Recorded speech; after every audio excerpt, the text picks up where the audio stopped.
आणि मेहनतचा आयडिया आहे त्या आयडियाला मी गेलेले. क्वालिफाय झाले नव्हते तरी सरांना थँक्स पहिला. त्यांनी रिक्वेस्ट करून मला पाठवलं. ते म्हटलं 4 दिवस आई पप्पांचे रिक्वेस्ट घेतली, भाऊजींचे घेतली, पण कोणी मला परवानगी दिली नाही.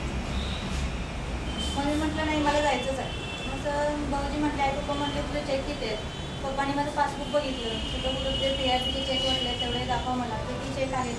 चेक फार कमी आहेत सर माझे इंडिव्हिज्युअल आयडीला चेक अजूनसुद्धा इन्कम मला म्हणावं तसं नाही आहे. पण माझी जिद्द आहे की माझा चेक मोठा असणार. दुसऱ्या कंपनीत काम करतो तिथं पण हीच जिद्द होती आणि इथं त्याच्यापेक्षा मोठी आहे. मला परवानगी मिळत नव्हती तरी पण मी सगळ्यांना विरोधात ठेवून गेली, सगळ्यांच्या शिव्या खाऊन गेली.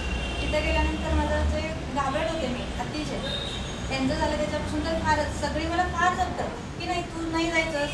13 वर्षाचं डोक्यावर मी परत पडला नाही. मधल्या रूमच्या बाहेर जायचं नाही चहाचा कप. एवढं मला स्ट्रिक्ट वॉर्निंग यांची असायची.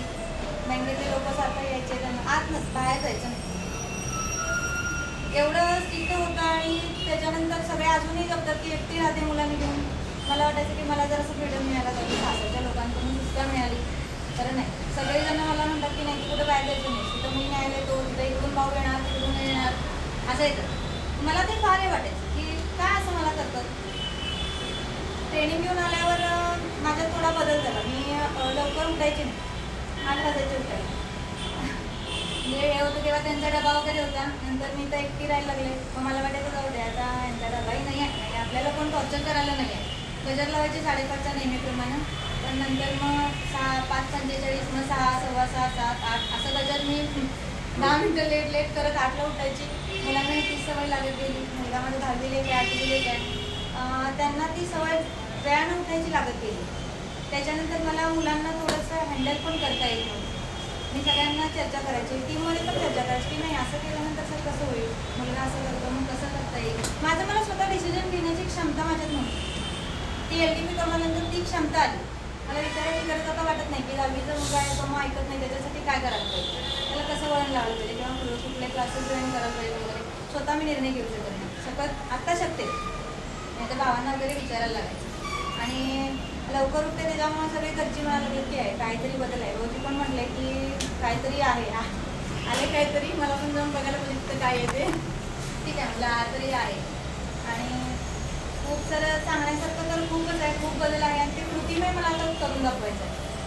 सगळ्या म्हणतात की असं नाही तसं नाही, पण आता मी डायरेक्ट त्यांना म्हणू शकत नाही ना की आमचे सगळे घरचे आई पप्पा म्हणतात की तू जगासाठी आमचं नाक वगैरे कापशील असं तसं सारखं बोलत असतं. मग मी त्यांना आता तुम्ही जर तुमच्या डोक्यात येतं की नाही जग गेलं तेल लावत. आता मी पप्पांसमोर एकदा म्हटलं की पप्पा म्हणले तरी असं बोलायचं नसतं, कोणाची तरी शिवा खाशील. त्याला यात्रा होती आमची.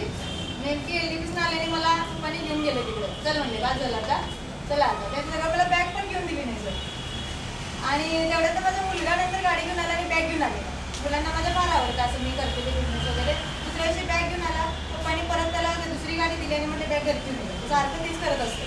सगळं त्यावेळेला बिझनेस करत असते. पण मला सर करायचं आहे आणि मला खूप मोठं व्हायचं आहे.